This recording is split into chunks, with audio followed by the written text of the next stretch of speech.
pensei inicialmente em traçar algumas generalidades acerca da reforma trabalhista e adiante avançar um pouco sobre questões possíveis relativas ao direito coletivo, especificamente, né, o negociado sobre o legislado, e também a questão do financiamento compulsório, que eu acho que são dois temas interessantes e que têm tem reflexos importantes, né, ao longo desse tempo, tiveram. Bom, como a gente sabe, fazendo apenas um breve apanhado histórico, a reforma trabalhista ela derivou do projeto de lei 6787 de 2016, né? E esse projeto inicial, ele continha apenas 6 tópicos, né? Ele tratava de multas administrativas, do trabalho a tempo parcial, do representante dos trabalhadores, do negociado sobre o legislado, de prazos e também do trabalho temporário. Mas essa lei, em sua tramitação pela Câmara, ela sofreu um aporte recorde de 1.339 emendas, né, em pouco mais de um mês, 1.339 emendas, que veio a se configurar, né, em linhas gerais, exatamente o texto da Lei 3.467, a partir do substitutivo que foi aprovado, né, com base na análise dessas emendas. E justamente por tantas emendas e por tudo isso ter ocorrido em um prazo tão exíguo, é que se pode entender, né, embora não justificar, que a lei tenha trazido, em alguns pontos, alguns dispositivos que são contraditórios entre si. Eu vou tratar especificamente disso quando eu falar do direito coletivo do trabalho, e alguns outros dispositivos que quebram a própria noção de uma coerência sistemática da lei, né? Já no Senado, ela sofreu 225 emendas, mas elas foram todas rejeitadas sob o argumento de que o projeto não deveria voltar para a Câmara, na Câmara, né? Porque quando ocorre uma emenda no Senado, necessariamente existe o retorno para a casa de origem para a apreciação dessas emendas. Então foi feito esse acerto, e esse acerto, curiosamente, partiu de um concerto com o Poder Executivo, que, em princípio, teria se comprometido a vetar alguns itens, né? É um procedimento estranho dentro do negociado na época, e havia essa intenção de que houvesse os vetos na questão da gestante e da lactante, do serviço extraordinário da mulher, do acordo individual para a jornada de 12 por 36, do trabalho intermitente, né, dos representantes de empregado e também da negociação do intervalo entre a jornada. Mas esses vetos não vieram. O curioso é que naquela época, ainda na tramitação do Senado, havia aquela enquete, né, que é disponibilizada no site do Senado, e na época que o projeto estava em tramitação, a enquete apontava, eu tenho esse dado registrado, porque eu acompanhava isso à época, 94,6% dos internautas que acessaram aquela enquete se manifestaram contrariamente à reforma trabalhista. Mas ainda assim, o texto foi aprovado. Havia ali alguns argumentos, né, que depois foram descartados, né? Dizia-se, por exemplo, que a CLT seria fascista, né, e por isso precisava de uma reforma. Mas, na verdade, a CLT nada mais é do que uma consolidação das leis do trabalho, né? Sendo que a produção legislativa propriamente dita, que foi dada, logicamente, anterior à CLT, anterior ao momento do fascismo, né? A influência que se tem, efetivamente, do movimento fascista, da Carta do Lavoro, né, estaria em torno, mais ou menos, da questão da organização sindical, né? Ali a organização sindical seria inspirada em alguns princípios daquela carta, né? Mas não se pode atribuir ao todo da CLT essa inspiração pela Carta de Lavoro, nem tampouco chamá-la de um instrumento fascista, né? Dizia-se também que a CLT seria anacrônica, né? Quando, na verdade, um levantamento feito pelo professor Souto Maior indicava naquela época que dos 625 artigos que tratavam do direito material do trabalho, apenas 225 não teriam sido, até ali, alterados ou revogados. Sendo que desses 255, 65 não tinham sido recepcionados pela Constituição. A CLT contou ao longo do tempo com dezenas e dezenas de leis que a alteraram, né, e que a atualizaram. Então não se podia falar em anacronismo tampouco. Um terceiro argumento é que a CLT geraria desemprego, né? E era um argumento que não se sustentava nos dados fáticos da ocasião, né? A lei é de 2017, em dezembro de 2014, né? Tínhamos uma taxa de desemprego em torno de 4,3%, próximo à situação do pleno emprego, né? E estávamos ali com a CLT, sem alteração. 4,3% de desemprego. Já no primeiro trimestre de 2017, com a mesma legislação, 13,7%. No primeiro trimestre de 2020, ou seja, mais de 2 anos após a vigência da Lei 3.467 e antes da pandemia, um desemprego de 11,6%, muito superior aos 4,3% da situação originária de dezembro de 2014 e passado 2 anos da vigência da lei que prometia a geração recorde de empregos, né? Agora, recentemente, no segundo trimestre de 2021, já na pandemia, o desemprego na casa dos 14,7%, com 14,8 milhões de pessoas em busca de trabalho. Inclusive, hoje temos uma notícia nova, né? Agora, em junho de 2021, né, nesse processo iniciado com a superação da pandemia, né, a vacinação, foram criados 309 mil postos formais, segundo os dados do CAGED, notícia de hoje, né? Então, não há uma relação determinante entre a proteção legal trabalhista, que está ali consignada, estava ali consignada na CLT, na sua redação anterior à reforma, e a geração de empregos, né? Isso fica muito claro. Aliás, o relatório da OIT de 2000, um relatório do Giuseppe Bertola, da OIT de 2009, já apontava um estudo feito na Europa nesse sentido. Relatório da OCDE, entre 2006 e 2013, da mesma forma, indicava não haver uma relação necessária entre a tutela do trabalho, a regulação tutelar trabalhista e a geração de empregos. Na verdade, a situação toda gira em torno do desenvolvimento econômico. Na verdade, o desenvolvimento econômico é que afeta o aumento ou a redução dos postos de trabalho. Em verdade,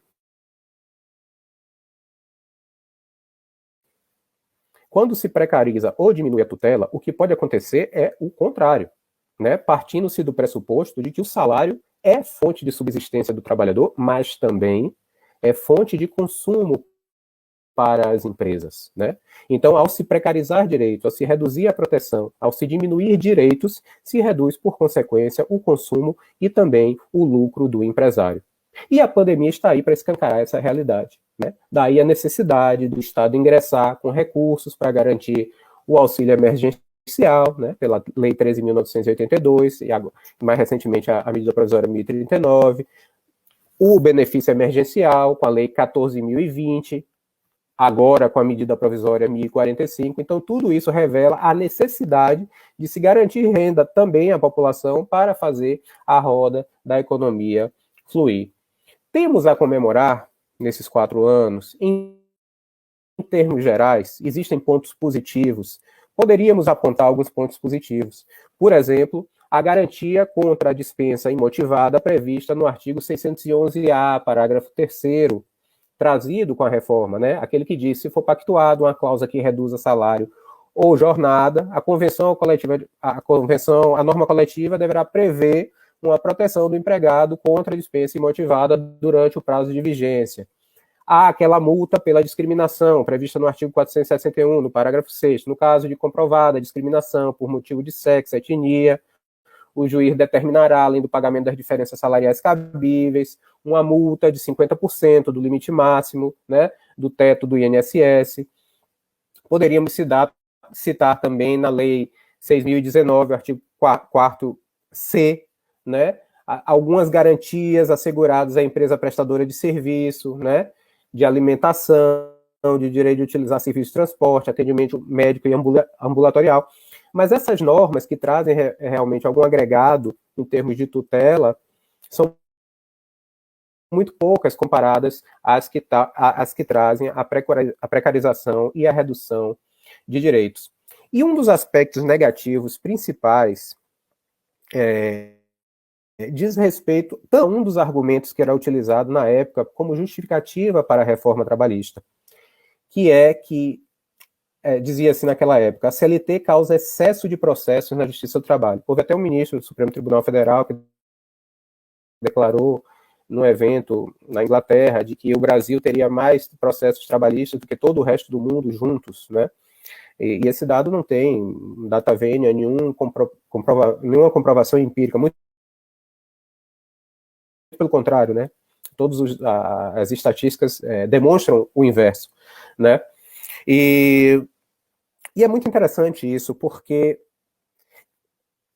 todos os relatórios, Justiça em Número, apontam que a maior parte, né, ano a ano, apontam que a maior parte das ações em curso na Justiça do Trabalho, e isso vale até hoje, envolve basicamente o pagamento de verbas rescisórias. Algo extremamente simples, sem nenhuma complexidade, né? O que indica que não é a complexidade, a eventual, a alegada complexidade da CLT que gera ou pode gerar algum excesso de processos. Agora, interessante, com a reforma trabalhista, eu fiz um apanhado até recente para essa live, e eu peguei os relatórios gerais da Justiça do Trabalho disponibilizados pelo TST de 2016 a 2020. E me interessei especificamente por um item: casos novos recebidos nas varas do trabalho. Isso no apanhado nacional, né? Então nós temos em 2016 2,7 milhões de casos novos, 2016, antes da reforma.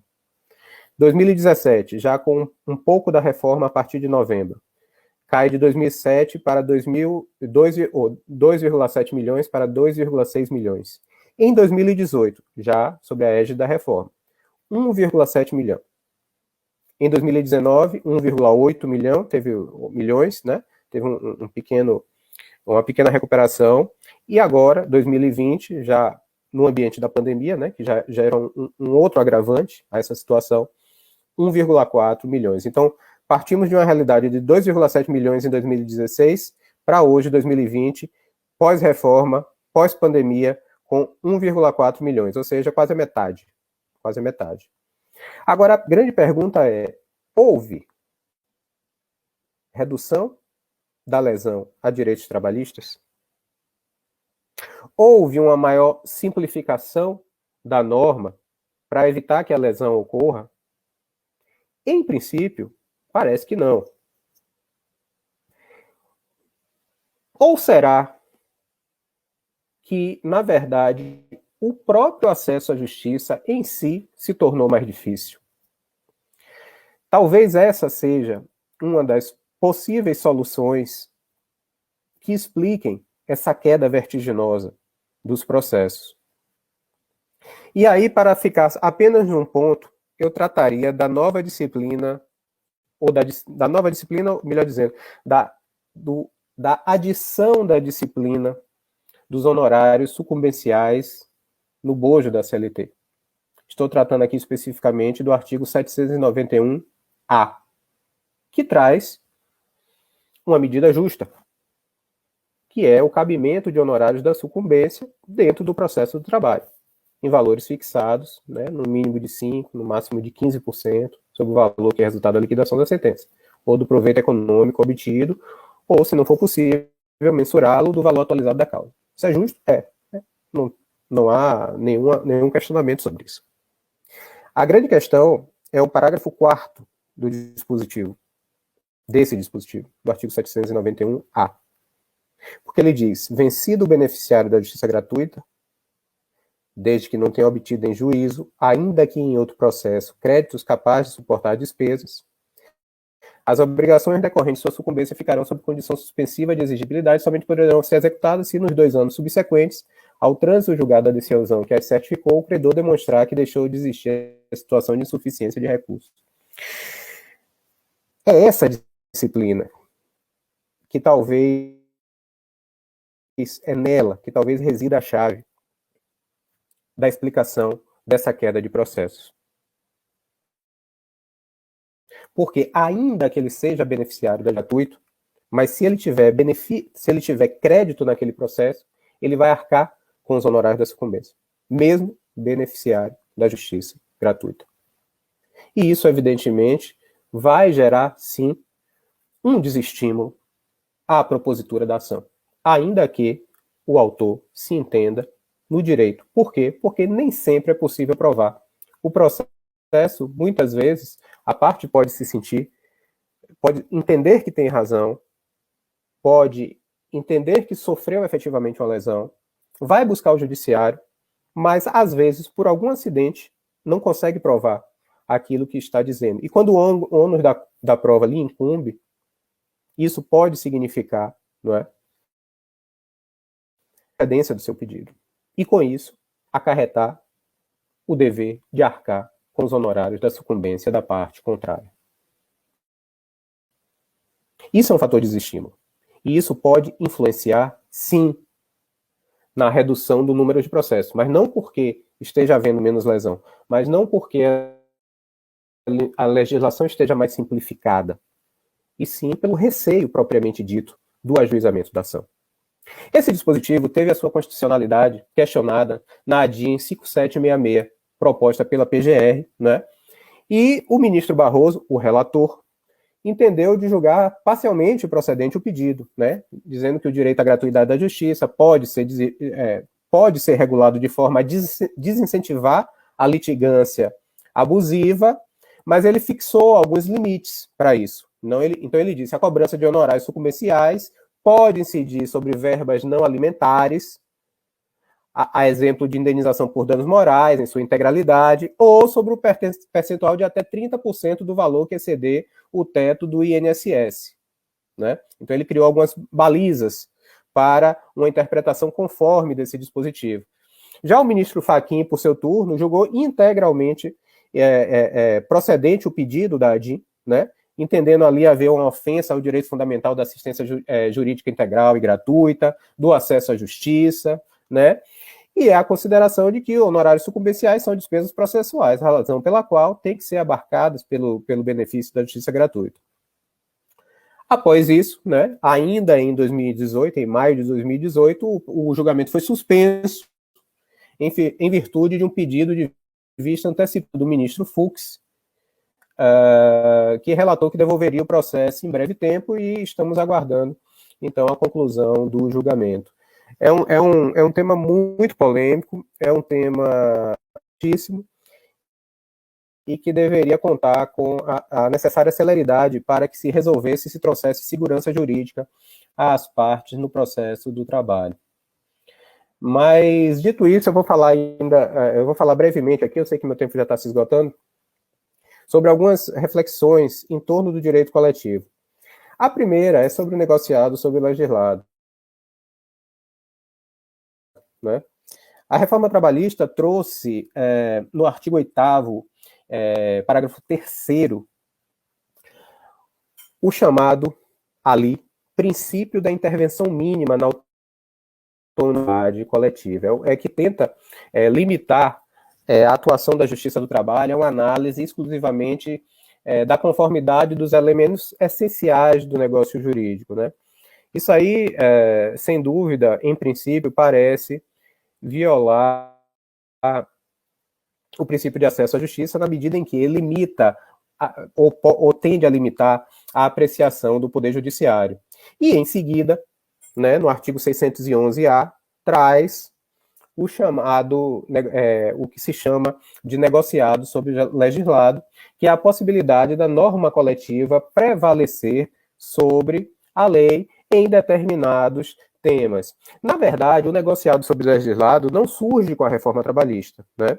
Ele vem especialmente de uma decisão do Supremo Tribunal Federal em sede de repercussão geral, no recurso extraordinário 590-415, também de relatoria do ministro Barroso, e ali, naquele processo, são fixados parâmetros que devem ser observados para a constitucionalidade do negociado sobre o legislado. E esses parâmetros tratariam da equivalência entre os contratantes coletivos, que aquelas condições negociadas fossem aprovadas pelos próprios trabalhadores e, especialmente, o respeito ao patamar civilizatório mínimo. Ou seja, não, o negociado sobre o legislado não é algo ilimitado, né? Então, por exemplo, normas de saúde e segurança do trabalhador não podem estar sujeitos a alterações impégios por força da norma coletiva. Então, isso foi assentado na repercussão geral. Isso é vinculante, né? Então, só por aí já há uma possível inadequação na norma da CLT e da reforma trabalhista, né? Inclusive, a norma, curiosamente, ela tenta excluir, ou melhor, incluir na possibilidade de negociação coletiva o intervalo intrajornada, que é claramente uma norma de saúde e segurança do trabalhador. E qual é a saída? Um dispositivo que diz que intervalo intrajornada não constitui norma de saúde e segurança do trabalhador, como se a lei pudesse transformar, né, o círculo em quadrado, né? Então existe aí sim algo que pode se entender por inconstitucional. E para finalizar, eu já sei que eu já estou bem avançado, eu vou tratar brevemente sobre o financiamento compulsório, né, que é outra novidade que trouxe a reforma trabalhista. A reforma trabalhista foi alterada para retirar a obrigatoriedade da contribuição sindical. Isso já foi objeto de avaliação, de apreciação pelo Supremo Tribunal Federal, né? Foram 19 ADIs ajuizadas, a 574 e mais 18 ADIs, e ainda a ação declaratória de constitucionalidade 55, né? E no âmbito daquele julgamento, o STF entendeu pela constitucionalidade da extinção da obrigatoriedade da contribuição sindical, né? E isso tem um aspecto muito interessante, porque, na verdade, a doutrina já vinha criticando dois aspectos da disciplina constitucional do direito coletivo do trabalho. E esses dois aspectos são exatamente o que se entende por mitigar o princípio da liberdade sindical. São eles a unicidade sindical de um lado e o financiamento compulsório de outro. A extinção do financiamento compulsório em si é algo ruim para o trabalhador? Não necessariamente. Não necessariamente. Mas da forma que foi feita, sim. Porque o sistema de financiamento compulsório funciona de forma harmônica e sistemática com o da unicidade sindical. Porque a unicidade sindical e todos os integrantes da categoria são beneficiados da norma coletiva, por exemplo, para não falar de toda a atuação do sindicato, faz-se necessário um sistema universal de contribuição que alcance os filiados ou não. Então, era necessário, para se promover realmente uma mudança que trouxesse a melhoria das condições da classe trabalhadora, que houvesse uma alteração conjugada de ambas as normas. Por fim, a unicidade sindical, o que apenas pode ser feito através de PEC, e, simultaneamente, o fim do financiamento compulsório, que, em nossa opinião, também precisaria de uma PEC, né? Não pelo esvaziamento da CLT no que trata da disciplina, como foi feito. Mas, enfim, isso já foi reconhecido a constitucionalidade pelo Supremo Tribunal Federal, né? Temos que passar adiante. Mas teria que ser feito também, por PEC, o fim da unicidade sindical. E, mais do que isso, essa extinção do financiamento compulsório deveria ser feito aos poucos, para permitir uma adaptação das entidades sindicais a essa nova realidade dentro da perspectiva da pluralidade sindical. O fato é que, da forma como foi feito, apartado da pluralidade sindical e de forma abrupta, resultou, entre 2017 e 2019, que a arrecadação dos sindicatos caiu em 96%. passando de 2 bilhões para 88,2 milhões. Então, nesse cenário, como é que se fortalece a negociação coletiva? Como é que fica, inclusive, o próprio negociado sobre o legislado, que tem que partir do pressuposto de sindicatos fortes para que funcione da forma correta, né? Então, há uma contradição nos próprios dispositivos da reforma trabalhista, nesses dois próprios dispositivos. Os que tratam do negociado sobre o legislado de um lado, e os que tratam do fim do financiamento compulsório de outro. É algo que não se sustenta sistematicamente. Mas, dito isso, meus caros, eu encerro por aqui minha participação, já avancei 5 minutinhos, e retorno a palavra à nossa mediadora.